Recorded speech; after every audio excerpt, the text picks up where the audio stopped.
Good afternoon. This is the afternoon right now, or evening, or wherever you are when you're listening to this, morning, whatever.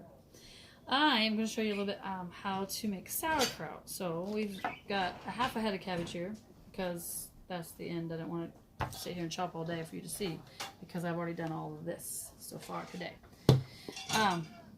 Anyway, so I wanted to show you about what I do with my cabbage, kind of give you an idea. We are making sauerkraut. And it has got lots and lots and lots of health benefits. If you want to help prevent all this junk going around, start putting in a lot of probiotics in your body. A lot. Because you know what they do? It builds up the good bacteria in your gut. And then the good bacteria fights off the bad bacteria that comes into your body. And if you have a lot in there, you have more to fight with, right? So, we're making up some sauerkraut. We've got, this is my third head I've cut up today. They were really big. So you just cut it up kind of small. You know, I don't do it like huge. Let me show you about the size of a piece.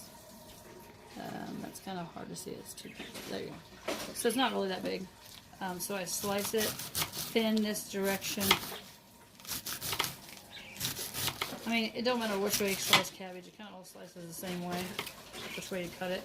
But if you just slice it thinly, and then you turn it the other direction, and then slice it again, and you'll have small pieces.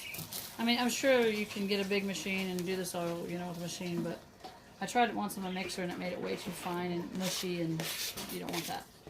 So, I just wanted to show you how we do the cutting. I'm sorry you're not getting a video at all. Wasn't paying attention. So, good fresh cabbage. It's not hard. That's all there is. Cabbage and salt. That is all the ingredients. I mean, you can add other vegetables if you want. You can put in there. Carrots, if you want to ferment them. Jicama, peppers. No, I would never do that. It would ruin my sauerkraut. But, you know, you can ferment other stuff. So, but we just like cabbage. And you don't cook this. You do not process this. Because heat will eliminate all of this hard work. You would no longer have the health benefits of the probiotics.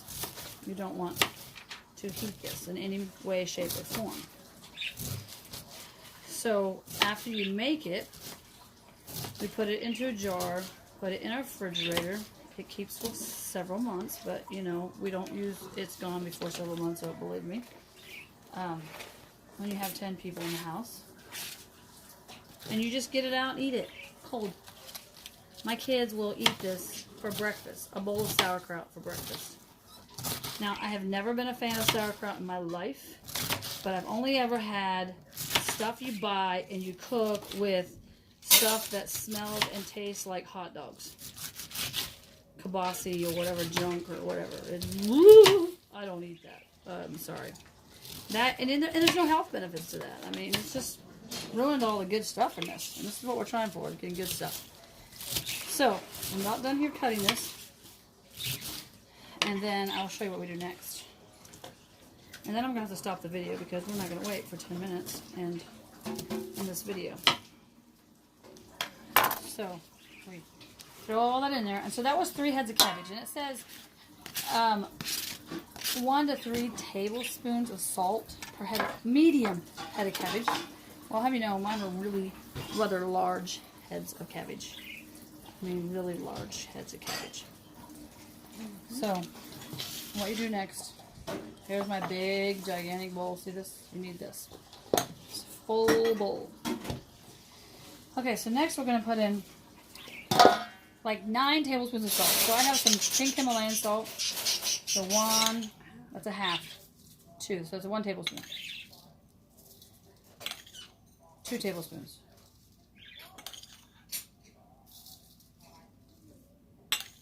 3 tablespoons. And then I'm going to use some of the other salt. 4 tablespoons. plus a little, won't hurt. Alright, so 4 tablespoons of that. You can do all of that kind, all sea salt, whatever. But 5,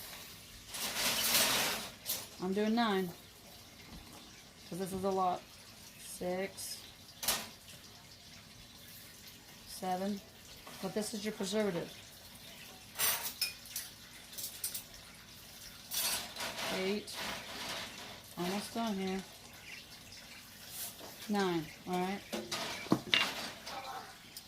And then we're going to just kind of stir it up just to get the salt. I might have to use my hands because this is to beat it when I'm done.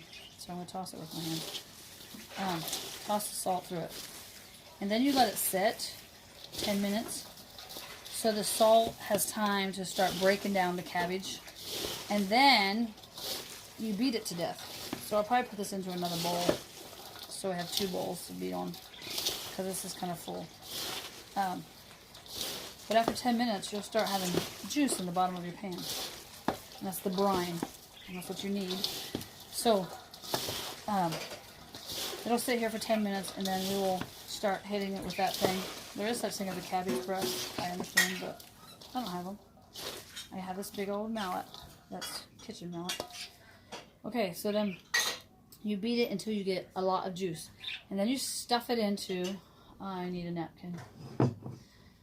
I'll use my hand. Stuff it into a jar, about to here. And then I take a plastic bag around a heavy can of whatever, beans, and sit it down in the jar. Make sure there's airspace around it. And you push it in there to hold the weight down and make sure that the liquid comes above the sauerkraut. And then you cover it with a cheesecloth with a rubber band, and you let it sit 7 days. And guess what? Ta-da! Then you have your fermented deliciousness that will help you in your healing process of many things. So, hope you enjoyed that. That's my way of making sauerkraut.